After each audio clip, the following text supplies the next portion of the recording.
سورہ یوسف کی تفسیر ہم کر رہے تھے۔ رمضان مبارک کا ماہ مکرم تشریف لایا، اس کی وجہ سے کچھ رکاوٹ آ گئی۔ آج سے پھر ہم سورہ یوسف کی تفسیر شروع کر رہے ہیں۔ قبل اس سے حضرت سیدنا یوسف علیہ نبینا علیہ السلام کے نسب کے متعلق بھی میں نے عرض کر دیا کہ آپ کے والد گرامی کا نام حضرت یعقوب علیہ السلام ہے، آپ کے دادا کا نام حضرت اسحاق علیہ السلام ہے، اور آپ کے پردادا کا نام حضرت سیدنا ابراہیم خلیل اللہ علیہ السلام ہے۔ اور کچھ تاریخی پس منظر بھی عرض کر دیا، اور اس کے شان نزول کے متعلق بھی میں نے عرض کر دیا، اور حضرت یوسف علیہ نبینا علیہ السلام کی خصوصیات کے متعلق بھی میں نے عرض کر دیا۔ آج اس آیہ کریمہ سے شروع کر رہے ہیں جہاں سے سورہ یوسف کی ابتدا ہو رہی ہے۔ الف لام را۔ الف لام را کا کیا معنی ہے؟ مفسرین کرام نے، امام غزالی رحمۃ اللہ تعالی علیہ اور دیگر بزرگوں نے اس کے کچھ معنی اور مطالب بیان کیے ہیں۔ کچھ نے یہ کہا کہ الف لام را میں الف سے مراد ہے آلاء ربانی، یعنی اللہ کی نعمتیں، اللہ کی نعمتوں کا ذکر ہے، اور لام سے مراد لطف خداوندی کا ذکر ہے، اور را سے مراد کیا ہے؟ ربوبیت، یعنی اللہ رب العزت کی مہربانیاں اور نعمتوں کا ذکر ہوگا اس میں۔ پھر تفسیر روح البیان والے نے یہ ذکر کیا کہ الف لام را کا معنی ہے ان اللہ ارا و اسمع، کہ میں اللہ دیکھتا بھی ہوں اور سنتا بھی ہوں۔ لیکن یہ سارے کے سارے معنی اور مطالب خود ساختہ ہیں، علماء کرام کے بیان فرمائے ہوئے ہیں۔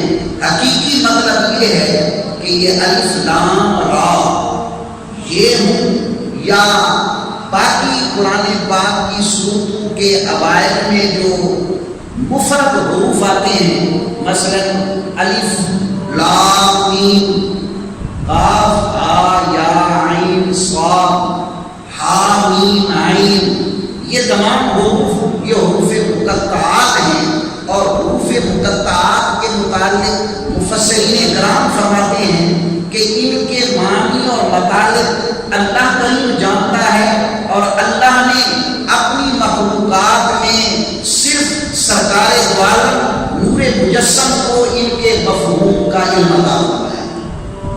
یعنی اللہ رب العزت نے اپنے پیارے حبیب کو ان کے معنی، مطالب اور مفاہیم سے آگاہی عطا فرمائی ہے۔ ایک تفسیر روح المعانی والے ہیں، سید صاحب ہیں، سرکار کے اہل بیت کے فرد ہیں، وہ اپنی تفسیر روح المعانی میں بیان فرماتے ہیں کہ ان حروف مقطعات کے معنی سرکار دو عالم جانتے ہیں، اور سرکار دو عالم نے خاص اولیاء کرام کو عطا فرمائے۔ اولیاء کرام ان کے معنی جانتے ہیں، بلکہ سرکار نے ان کو اتنے علم عطا فرمائے ہیں کہ یہ حروف اولیاء کرام کو بتاتے ہیں کہ ہمارے اندر کون سا علم اللہ نے عطا فرمایا ہے۔ اور وہ سرکار دو عالم صلی اللہ علیہ وسلم کہ جن کے ساتھ انسانوں کا کلام کرنا تو یہ ثابت ہی ہے، انسان کلام کرتے ہی ہیں، لیکن نبی کریم کے ساتھ وہ جس کو ہم اپنے عرف میں وہ کہتے ہیں، عربی میں اس کو تب کہتے ہیں، وہ نے بھی سرکار دو عالم سے کلام کی، اور ہرن نے بھی میرے آقا صلی اللہ علیہ وسلم سے کلام فرمائی۔ صلی اللہ علیہ وسلم کی ولادت کی خبر بھیڑیوں نے بھی دی، تو گویا جانوروں نے سرکار کی ولادت کی بھی خبر دی اور جانوروں نے میرے آقا سے گفتگو بھی فرمائی۔ اور کیسے گفتگو کی؟ ایک ہے ان کی اپنی زبان میں گفتگو کرنا، جیسے حدیث پاک میں آتا ہے کہ سرکار دو عالم صلی اللہ علیہ وسلم تشریف فرمائے، صحابہ کرام بھی موجود ہیں، ایک اونٹ آ کر میرے آقا کی بارگاہ میں بل بلانے لگا۔ سرکار نے فرمایا صحابہ سے کہ تم جانتے ہو یہ کیا کہہ رہا ہے؟ صحابہ نے عرض کیا حضور آپ ہی جانتے ہیں، اللہ اور اللہ کا رسول جانتا ہے۔ میرے آقا نے فرمایا یہ اونٹ میری بارگاہ میں آیا ہے کہ میرا مالک مجھ سے کام زیادہ لیتا ہے لیکن غذا کم دیتا ہے، یہ شکایت کرنے کے لیے آیا ہے۔ تو میرے آقا کی بارگاہ میں جانور اپنی بولیوں میں بھی کلام کرتے اور انسانوں کی طرح بھی سرکار کی بارگاہ میں کلام کرتے۔ تو یہ نبی کریم صلی اللہ علیہ وسلم کا خاصہ ہے کہ اللہ نے آپ کو حروف مقطعات کا علم عطا فرمایا کہ حروف مقطعات میں کیا کیا چیزیں۔ تو الف لام را تلک آیات الکتاب المبین، تلک آیات، تلک یہ اس میں اشارہ ہے، اس کا مطلب یہ ہے کہ یہ آیات جو سورہ یوسف کی آیات ہیں، ان آیات کو کیا ہے، یہ وہ آیات ہیں جو کتاب مبین بھی ہے۔ کتاب سے مراد لوح محفوظ بھی ہے، کتاب سے مراد قرآن مجید بھی ہے کہ یہ وہ آیات ہیں جو لوح محفوظ میں تھیں اور ہم نے آپ پر نازل فرمائی، اور یہ وہ آیات ہیں جو قرآن مجید کی آیات ہیں۔ اور کون سا قرآن مجید؟ مبین، کہ جو واضح ہے، ظاہر ہے۔ کیسے کہ بھائی ہر ایک آدمی یہ جانتا ہے کہ یہ نبی مکرم صلی اللہ علیہ وسلم کا بہت بڑا معجزہ ہے اور قیامت تک باقی رہے گا سرکار کا یہ معجزہ۔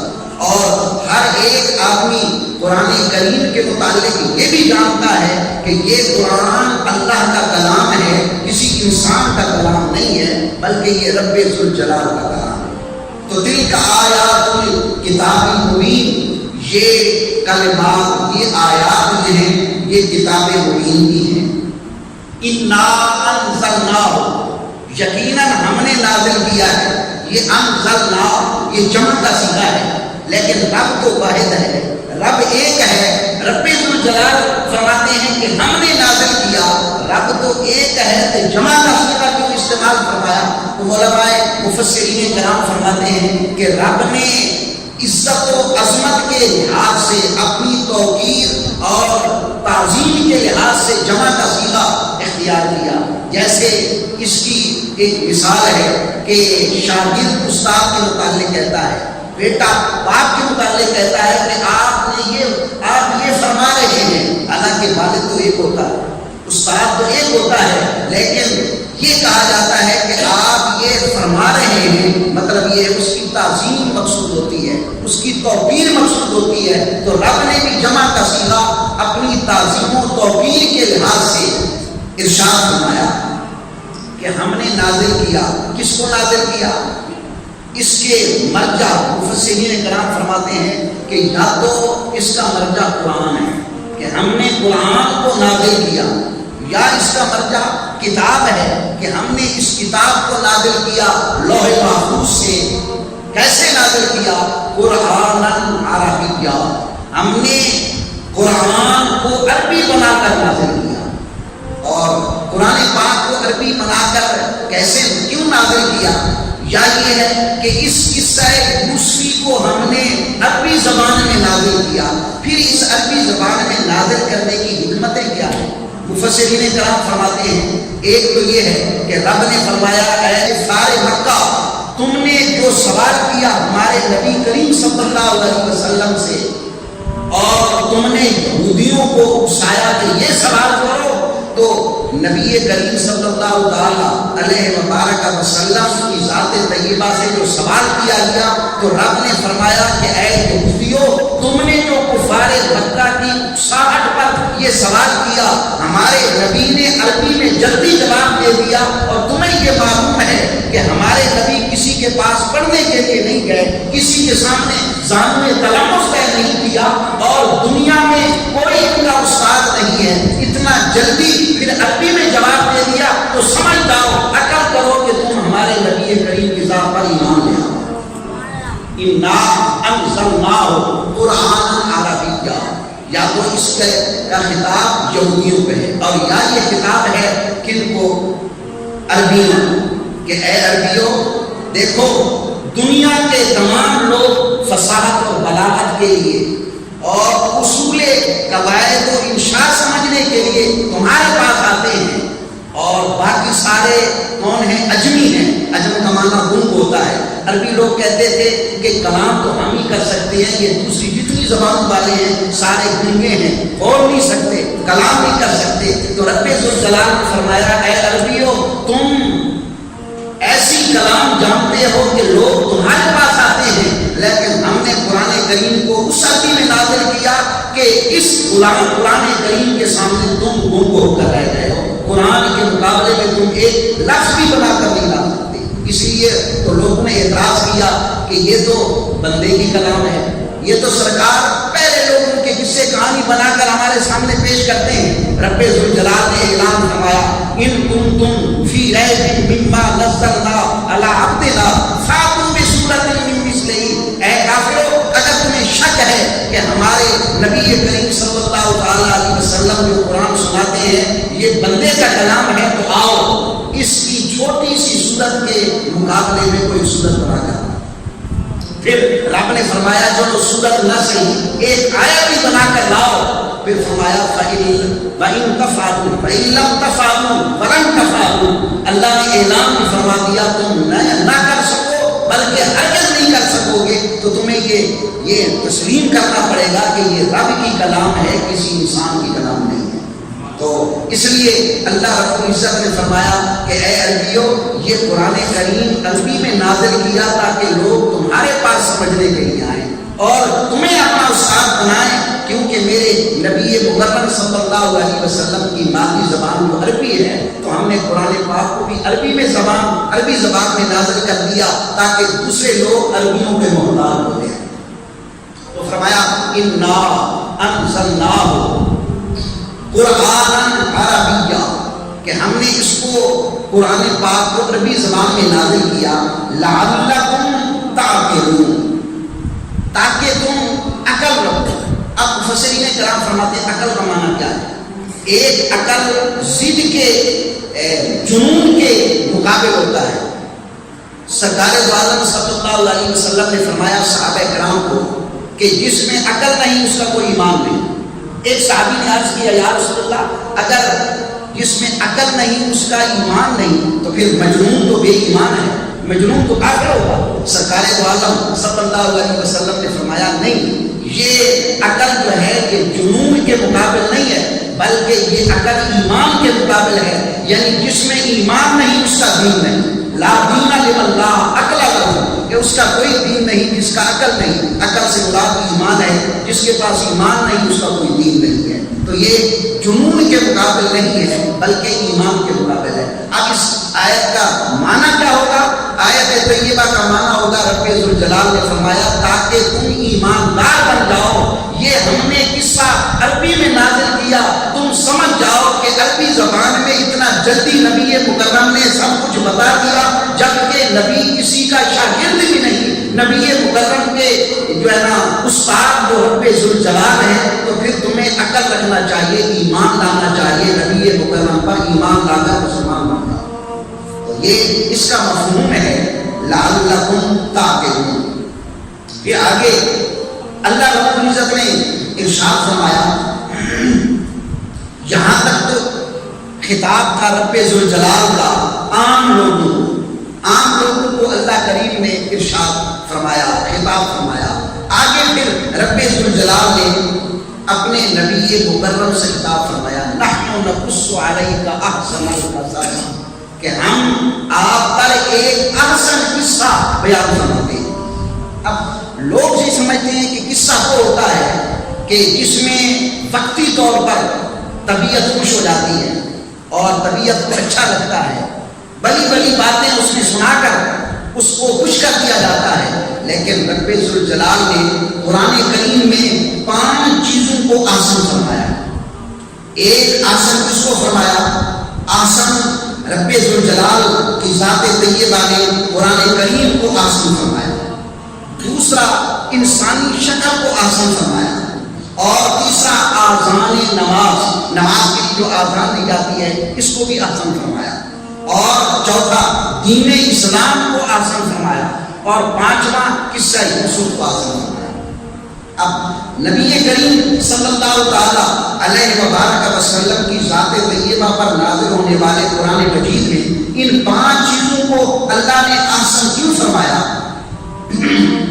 قرآن کو آسن اس لیے فرمایا کہ قرآن یہ وہ کتاب ہے کہ جس میں امر بھی ہے، نہی بھی ہے، وعد بھی ہے، وعید بھی ہے، تمثیل بھی ہے، حساب بھی ہے، ثواب بھی ہے، عذاب کے متعلق بھی آیات ہیں، اور حیرت بھی ہے، حسرت بھی ہے، دین بھی ہے، دنیا بھی ہے، لطافت بھی ہے، کثافت بھی ہے، حلال بھی ہے، حرام بھی ہے، اور یہ لاکھوں قسم کے علوم قرآن سے نکلتے ہیں۔ اس لیے رب نے قرآن کو آسان فرمایا کہ یہ ایسی کتاب ہے جس کتاب سے دنیا کا ہر علم نکلتا ہے، خواہ وہ دین کا ہو خواہ وہ دنیا کا ہو۔ رب نے اس کتاب کو جامع عطا فرمایا، ہر ایک علم قرآن مجید سے نکلتا ہے۔ اور پھر انسانی شکل کو اللہ کریم نے کیوں آسان فرمایا؟ اس لیے کہ انسان بنا ہے 4 عناصر سے، آگ، پانی، مٹی اور ہوا سے۔ اب آگ، پانی، مٹی اور ہوا پر کوئی مصور تصویر نہیں بھیج سکتا۔ رب ذوالجلال نے فرمایا کہ یہ ہماری قدرت کاملہ ہے کہ ان 4 عناصر کو ملا کر ہم نے ایک خوبصورت انسان بنا دیا، تو یہ تمام بنانے والوں میں سے بہتر صورت ہم نے بنائی ہے، اس لیے بھی انسانی شکل کو آسان بنایا کہ یہ آسان شکل ہے۔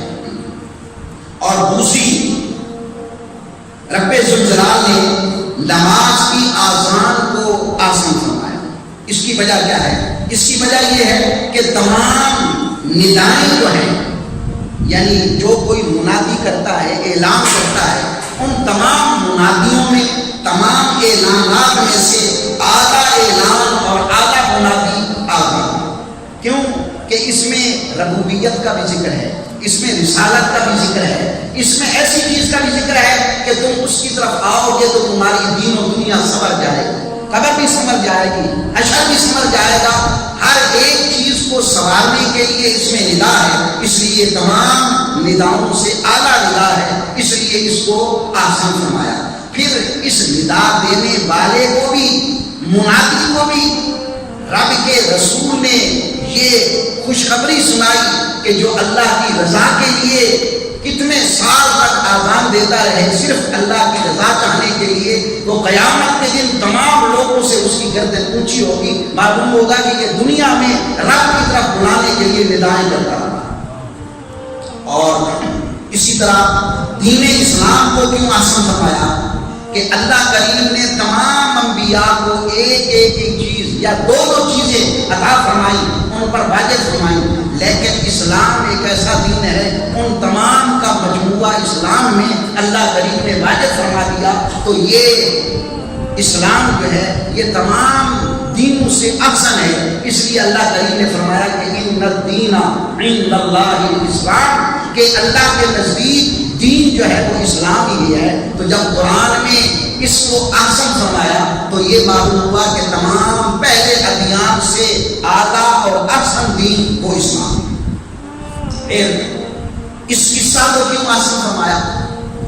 مفسرین کرام فرماتے ہیں کہ باقی تمام قصے جو ہیں وہ دنیاوی قصے ہوتے ہیں، ان میں جھوٹ بھی ہوتا ہے، ان میں وقتی طور پر تبھی تفریح بھی ہوتی ہے، لیکن یہ ایسا قصہ ہے جس میں کوئی جھوٹ نہیں اور کوئی پتی تفریح نہیں ہے، بلکہ یہ ایک ایسا قصہ ہے کہ دنیا کی زندگی اس سے سمجھ سکتی ہے، اور زندگی کے ہر پہلو کے لیے یہ مشعل راہ ہے۔ کوئی لڑکا اس سے ہدایت حاصل کرنا چاہے تو اس کو بھی ہدایت ملے گی، کوئی جوان ہدایت حاصل کرنا چاہے اس کو بھی اس قصہ سے ہدایت ملے گی، کوئی ادھیڑ عمر بندہ ہدایت حاصل کرنا چاہے اس کو بھی ملے گی، کوئی بوڑھا اس سے ہدایت حاصل کرنا چاہے تو اس کو بھی ملے گی، کوئی امیر ہدایت حاصل کرنا چاہے اس کو بھی ملے گی، غریب ہدایت حاصل کرنا چاہے تو اس کو بھی ملے گی۔ تو گویا یہ ایسا قصہ ہے کہ جس میں ہر درجے کا انسان اور ہر طبقے کا انسان اس سے ہدایت حاصل کرتا ہے، ہر ایک کے لیے مشعل راہ ہے، اس لیے اللہ نے اس قصہ کو آسان کے ساتھ بنایا۔ پھر آگے فرمایا فَإِن كُنتَ مِن قَبْلِهِ لَمِنَ الْغَافِلِينَ۔ اب یہاں تھوڑا سننے والی بات ہے، سماعت کے لائق ہے کہ کچھ لوگ اس کا ترجمہ کرتے ہیں فَإِن كُنتَ مِن قَبْلِهِ لَمِنَ الْغَافِلِينَ، یہ خطاب بھی میرے آقا کو ہے۔ اللہ کریم نے فرمایا کہ اگر اس سے پہلے تم غفلت کرنے والوں میں سے تھے، لیکن لوگ اس کا ترجمہ کیا کرتے ہیں، اگرچہ تم اس سے پہلے اللہ جاہل تھے، تم بے علم تھے، حالانکہ یہ ترجمہ کرنا یہ ترجمے کرنے والے کی جہالت کا ثبوت ہے، ورنہ اس میں غفلت کا لفظ ہے۔ غفلت کس کو کہتے ہیں؟